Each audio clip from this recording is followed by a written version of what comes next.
1932, depuis 2 ans déjà, la République allemande, née de l'Assemblée constituante de Weimar en 1920, frappée de plein fouet par la crise de 1929, connaît le chômage de masse, une nouvelle vague de paupérisation des classes moyennes et le désespoir de ses élites. La démocratie républicaine, instaurée 13 ans plus tôt, demeure la mal-aimée d'une majorité d'Allemands. N'est-elle pas le résultat du compromis boiteux intervenu entre ouvriers sociaux-démocrates et bourgeois conservateurs, faute pour chacun d'entre eux de réaliser leur rêve véritable, utopie socialiste ou restauration monarchique? Précisément, un homme, Adolf Hitler, et un parti, le Parti national-socialiste des ouvriers allemands, le NSDAP, se veut la synthèse active, mais antidémocratique, du socialisme des uns, du conservatisme patriotique des autres. Il se propose une toute autre réconciliation des deux Allemagnes, en combattant le communisme par la violence de rue, et non plus la persuasion démocratique, et surtout en concentrant le malaise allemand sur le rejet de l'étranger, les complots de l'Occident démocratique et de ses alliés au cœur même du système, les Juifs. Désormais, poussé par le vent mauvais de la crise économique, c'est l'avalanche électorale pour le parti nazi. Aux élections présidentielles d'avril 1932, Hitler recueille déjà 37% des suffrages. Puis 3 mois plus tard, aux élections législatives de juillet, alors que des conservateurs commencent autour du chancelier von Papen à prôner une entente avec Hitler, le parti nazi remporte grâce à la proportionnelle intégrale un énorme succès avec 230 élus et un peu plus de 41% des suffrages. Pourtant, au lendemain de ces élections, en ce milieu d'année 1932, la prise de pouvoir national-socialiste n'était pas encore inexorable, comme on le dit et l'écrit le plus souvent. Il demeurait, après tout, encore une majorité de 59% d'Allemands qui refusaient le nazisme à des degrés divers. Mais était-il toujours possible de les rassembler, des communistes aux conservateurs en passant par les centres républicains, socialistes et catholiques? Un homme, en tout cas, a tenté cette entreprise avec courage, détermination et une singulière habileté. Le général prussien Kurt von Schleicher. Aurait-il pu réussir si tard? Et si oui, aurait-il pu changer ainsi le cours de l'histoire mondiale? Pour comprendre comment un militaire traditionnel aurait pu sauver la précaire démocratie allemande, il nous faut revenir au début des années 20, lorsque le pacte entre l'armée, la Reichswehr et la République a été scellé. C'est l'armée qui a en réalité sauvé la République dès 1923 pour des raisons complexes. Diminuée par l'armistice, mais maintenue dans sa cohésion, l'armée prépare la revanche. Mais elle a besoin de temps, un temps que la République peut lui donner mieux qu'aucun autre régime. En 1923, les sociodémocrates refusent une dernière fois l'alliance révolutionnaire que leur proposent Lénine et les communistes allemands. La Reichswehr, dirigée par le maréchal von Seeckt, applique dans ces conditions sa partie du contrat.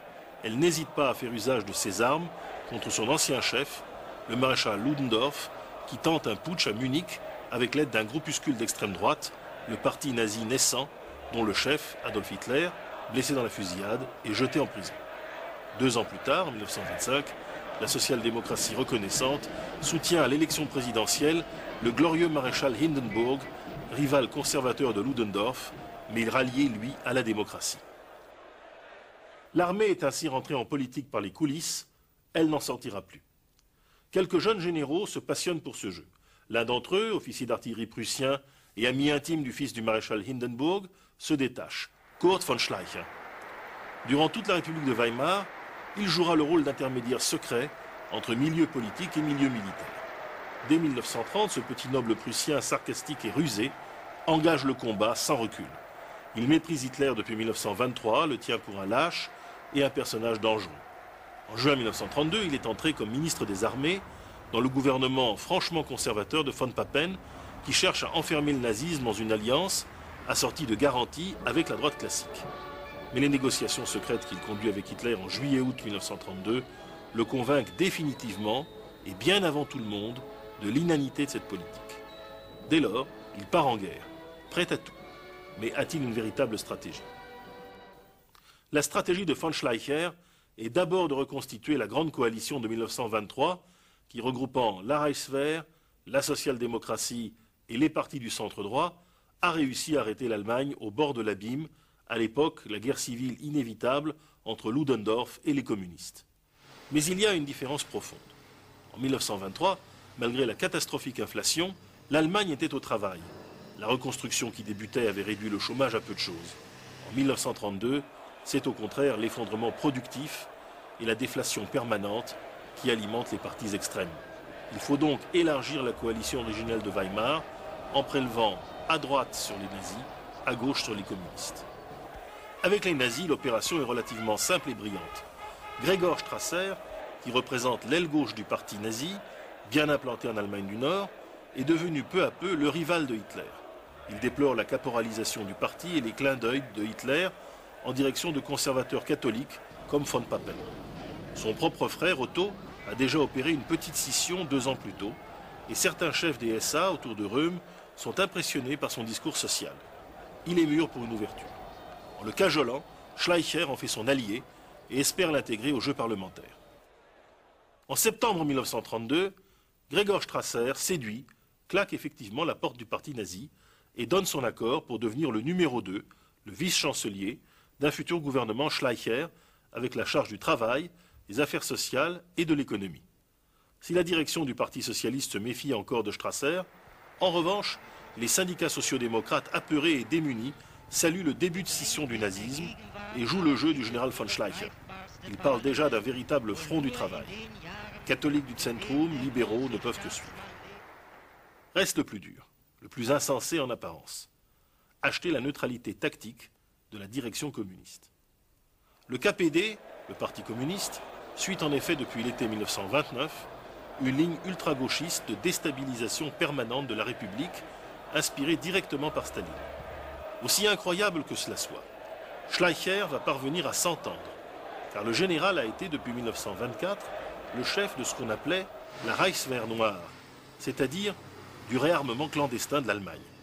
C'est lui qui, en tant que chef de la section politique de la Reichswehr, a négocié avec tous les chefs militaires soviétiques successifs l'usage du territoire russe pour permettre à l'armée allemande d'y expérimenter blindés, avions et gaz de combat. Des amitiés apparemment contre nature se sont développées. Elles permettent à Schleicher de traiter directement avec ses homologues Tukhachevsky, Yegorov, Voroshilov et donc avec Staline lui-même. À ces hommes, Schleicher promet une entente durable, un véritable pacte germano-soviétique en échange de leur neutralité dans la crise qui va suivre. Incroyable mais vrai, né d'une entente de l'armée et des socialistes contre une réédition potentielle de la révolution russe, la République de Weimar finit par une entente de l'armée prussienne et de l'armée rouge pour tenter de sauver les socialistes et les chrétiens démocrates. Tout est donc prêt fin octobre pour tenter l'ultime assaut contre Hitler. Avec l'appui du président maréchal Hindenburg, von Schleicher fait tomber le gouvernement quasi paralysé de von Papen, dont il était déjà l'homme fort, et prend les rênes comme chancelier en décembre 1932. On sait hélas que cette ultime tentative va échouer en 2 mois, et que von Schleicher sera le dernier chancelier de la République de Weimar. Pourquoi cet échec?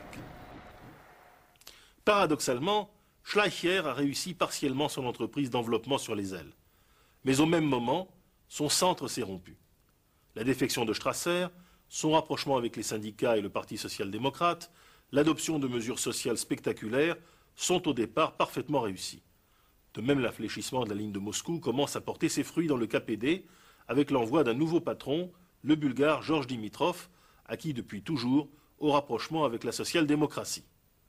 Mais ce sont les siens qui ne suivent pas le général.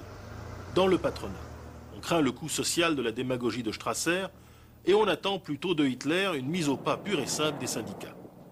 Au club de la noblesse, le Herrenklub, on n'a pas apprécié non plus la mise au rencard du baron von Papen.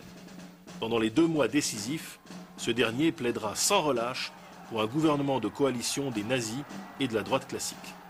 Le 4 janvier 1933, le chancelier évincé, poussé par le philosophe intégriste Carl Schmitt, rencontre Hitler à Cologne pour lui proposer l'entente. Bientôt, Schleicher est à son tour lâché par le gouverneur de la Banque centrale, le tout-puissant Hjalmar Schacht, libéral de gauche proche des idées de Keynes à l'origine, et qui avait pourtant vu dans le programme Strasser une politique de relance intelligente. Récompensé par Hitler avec le ministère des Finances le mois suivant, Schacht appliquera tout simplement ce programme, mais au bénéfice du nouveau régime nazi. Reste l'armée. Celle-ci, à son tour, désarme son trop habile chef politique. L'armée a peur d'exercer le pouvoir. Dès le mois suivant, la Reichswehr s'engagera dans le pacte faustien avec le diable. Elle renonce à tout rôle politique autonome, mais en échange, elle se voit conférer par les nazis une priorité absolue en matière de budget et d'équipement. Trahi par son armée, victime des intrigues de von Papen, abandonné dès lors par Strasser, rejeté par le patronat, Schleicher a perdu. Sa démission est effective le 29 janvier 1933. Le lendemain, 30 janvier, l'angoisse au cœur, le maréchal Hindenburg se résigne donc à appeler à la chancellerie du Reich le caporal Adolf Hitler. Moins d'un an et demi après son arrivée à la chancellerie, Hitler réglera le 30 juin 1934, lors de la nuit dite des longs couteaux, tous ses comptes de l'épisode Schleicher. Röhm et tout l'état-major des SA, Gregor Strasser et bien sûr le général von Schleicher lui-même sont assassinés par la SS en une nuit. Peut-on imaginer, hommage plus explicite que cette haine et cette peur rétrospective du Führer pour cet adversaire coriace qui, sans doute, avait représenté la chance ultime de l'Allemagne et aussi la chance ultime de l'armée. Mêlant à la fois la souplesse du manœuvrier parlementaire et le courage rigide d'un Junker prussien, la carrière de von Schleicher est un peu comme un pont, jeté entre la génération de la République de Weimar et celle des auteurs, eux aussi prussiens et militaires pour la plupart d'entre eux, de l'attentat manqué du 20 juillet 1944, qui finiront par le rejoindre intellectuellement, mais trop tard pour sauver l'armée, bien trop tard pour sauver l'Allemagne.